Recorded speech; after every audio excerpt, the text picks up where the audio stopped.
Este es el lago más grande de México. 114.000 hectáreas de agua dulce. Está en Jalisco. Y a menos de una hora de aquí, cientos de miles de personas abren la llave por la mañana y no sale nada. No es una sequía bíblica. No es que el agua se haya evaporado del planeta. El agua está ahí. ¿La ves? Brilla al fondo de la postal. La pregunta que casi nadie hace en voz alta es más incómoda que la escasez: si hay agua, ¿a dónde se está yendo? ¿Y quién decidió que unos abrieran la llave y otros esperaran la pipa? Porque cuando sigues el rastro del agua en Jalisco, no encuentras un desierto. Encuentras concesiones. Encuentras pozos que nadie vigila. Encuentras un registro con casi 60.000 papeles mal hechos que la propia autoridad admite. Y encuentras un río que enferma a quien vive a su orilla. Esto no es la historia de una sequía.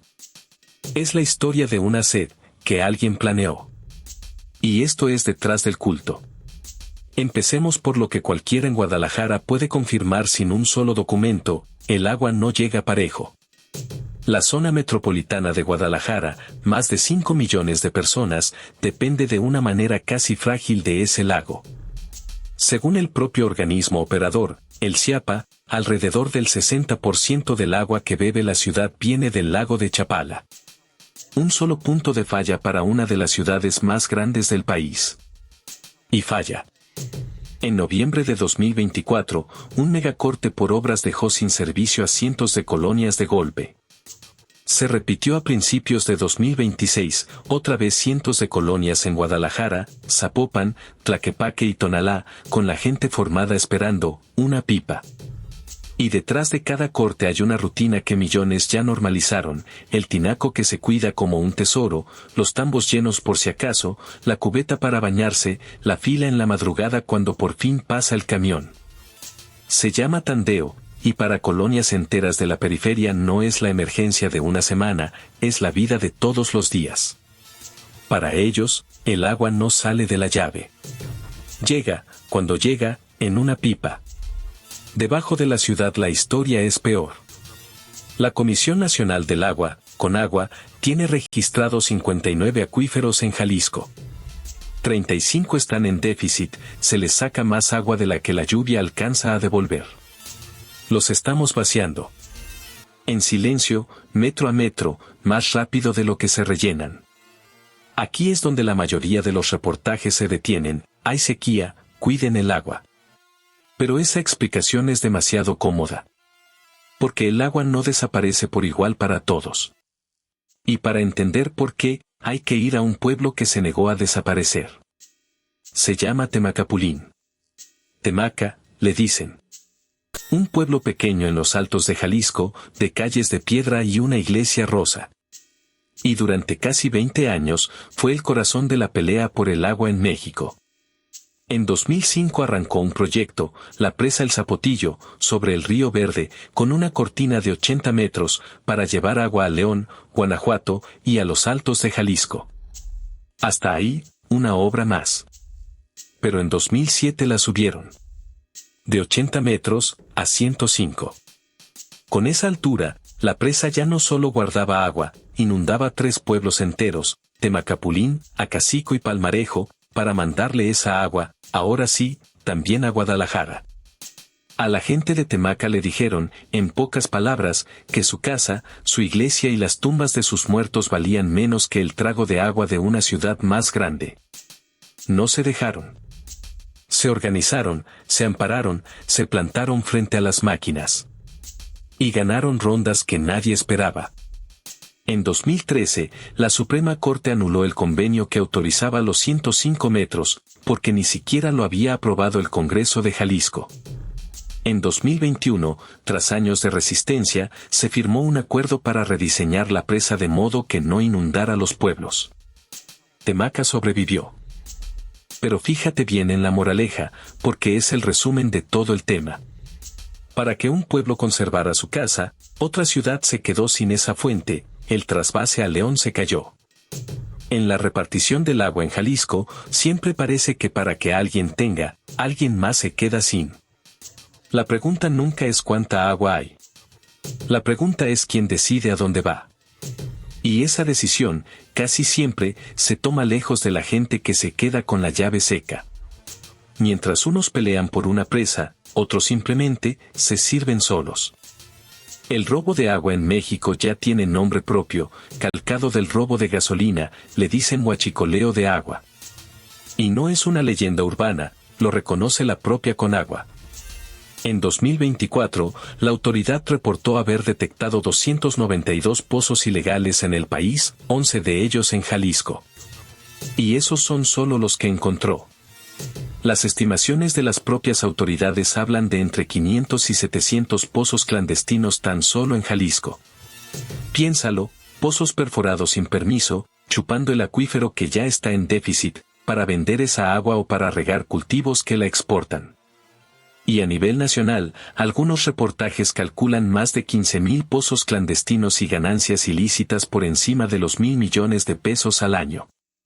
Esas cifras grandes son estimaciones periodísticas, no un censo oficial, y hay que decirlo con honestidad.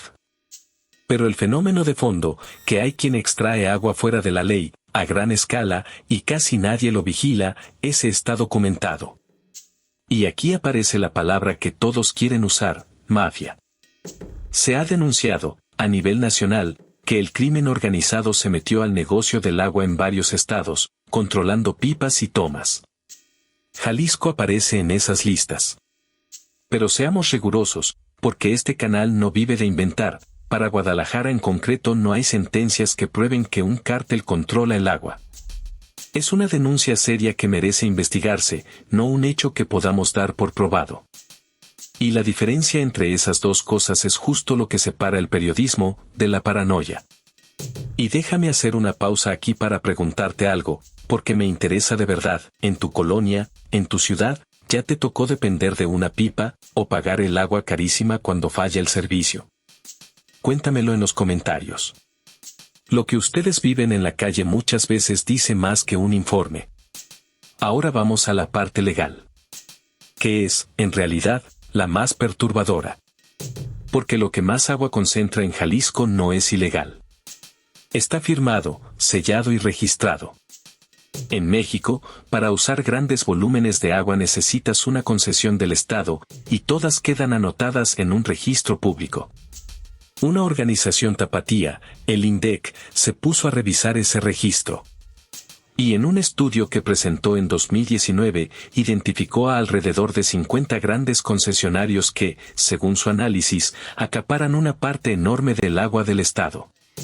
En números, del orden de 102 millones de metros cúbicos al año solo de agua subterránea, más miles de millones de agua superficial. ¿Y quiénes son? Nombres que reconoces al instante. Según ese registro, hay concesiones a cerveceras como Cuauhtémoc Moctezuma y Grupo Modelo. A refresqueras como Coca-Cola. A tequileras. A empresas químicas. Y a la agroindustria de los frutos rojos, las berries, que Jalisco exporta al mundo. Y no son cifras pequeñas. Una investigación de la organización Fundar, con los datos del registro oficial, encontró que una sola empresa de berries en Jalisco tiene concesionados casi 11 millones de metros cúbicos de agua al año. Otra, más de 9 millones. Y el apetito crece, en apenas 5 años, la superficie sembrada de frutos rojos en el estado pasó de poco más de 2,000 hectáreas, a más de 6,000. Agua de Jalisco, convertida en fruta que viaja miles de kilómetros para terminar en un supermercado del otro lado del mundo, mientras aquí se raciona. Ahora, mucho cuidado con lo que voy a decir, y con lo que no voy a decir. Estas empresas no están robando agua. Tienen concesiones legales, otorgadas por el propio gobierno. No son delincuentes por tener un papel que el Estado les dio. Lo que el INDEC cuestiona, y lo que deberíamos cuestionar todos, no es un delito, es el modelo. Un modelo donde el Estado reparte el agua de un acuífero que ya está en déficit, la firma a nombre de industrias que la embotellan o la exportan, y luego, cuando no alcanza, es la colonia de hasta arriba del cerro la que se queda esperando la pipa. Para que lo aterrices con un dato, producir 1 litro de cerveza gasta, en promedio, más de 2,5 litros de agua. multiplícalo por millones de litros. La pregunta no es si es legal. Es si es justo, y si es sostenible, seguir firmando esa agua mientras el pozo baja y la llave de la casa se seca. Y aquí llegamos al corazón de todo. Porque hasta ahora podrías pensar, bueno, es un reparto desigual, pero al menos está controlado, alguien lleva la cuenta. Prepárate. En 2025, la propia Conagua, la autoridad del agua, no un activista, no un youtuber, revisó su registro de concesiones. Casi 500.000 de títulos. ¿Y qué encontró en su propia casa? Más de 58.900 inconsistencias. Concesiones sin fecha de vigencia. Posibles falsificaciones. Y casi 19.000 títulos con coordenadas incorrectas, pozos registrados que, según el papel, estarían ubicados en otros estados, en otros países, o en medio del mar. Agua concesionada en el océano. Encontró también casi 200 concesiones registradas como uso público urbano, es decir, agua para la gente, que en la práctica estaban aprovechando particulares. Agua del pueblo, usada por privados, con la etiqueta cambiada. ¿Y quién vigila todo esto? Casi nadie. La Auditoría Superior de la Federación documentó que las visitas de inspección de Conagua se desplomaron, de más de 8.500 en 2012, a menos de 2.000 en 2022. En una década, el Estado dejó de mirar. Redujo su vigilancia a una cuarta parte, mientras los acuíferos se vaciaban. Ese es el detrás del culto de esta historia. No es una sociedad secreta. No es un cártel con capucha decidiendo en las sombras. Es algo más silencioso y, por eso, más perturbador, un sistema de reparto opaco, con decenas de miles de papeles mal hechos, que reparte un recurso que se está acabando, y que casi nadie vigila. La sed no la planeó un villano de película. La planeó, poquito a poquito, la desidia. Y eso lo reconoce el propio gobierno en sus propios informes. Y toda esta agua mal repartida y mal cuidada, tiene un destino final. Se llama Río Santiago, a la altura de El Salto y Juanacatlán, aguas abajo de Guadalajara. Ahí llega lo que la ciudad y su corredor industrial tiran. Y lo que ese río hace con la gente que vive a su orilla está documentado por la ciencia, no por rumores. Un estudio toxicológico de la Universidad Autónoma de San Luis Potosí analizó a 178 habitantes de la zona. ¿El resultado? En el 100% encontraron metales pesados en el cuerpo, plomo, aluminio, níquel. Los estudios reportan en esos pueblos tasas de cáncer, leucemia y tumores por encima del promedio del estado. Las organizaciones que llevan décadas acompañando a esas comunidades, como un salto de vida, estiman cerca de 3.000 muertes relacionadas con la contaminación en unos 18 años. Y hay que ser honesto, esa cifra es un conteo que llevan los activistas, no un dato epidemiológico oficial. Pero los metales en la sangre y el cáncer por encima de la media, esos sí están medidos en revistas científicas con nombre y apellido. El agua que a unos les falta, a otros los está enfermando. Ese es el precio de no cuidar el recurso, no es abstracto. Tiene rostro, y vive junto al río. En diciembre de 2025, el país aprobó una nueva Ley General de Aguas.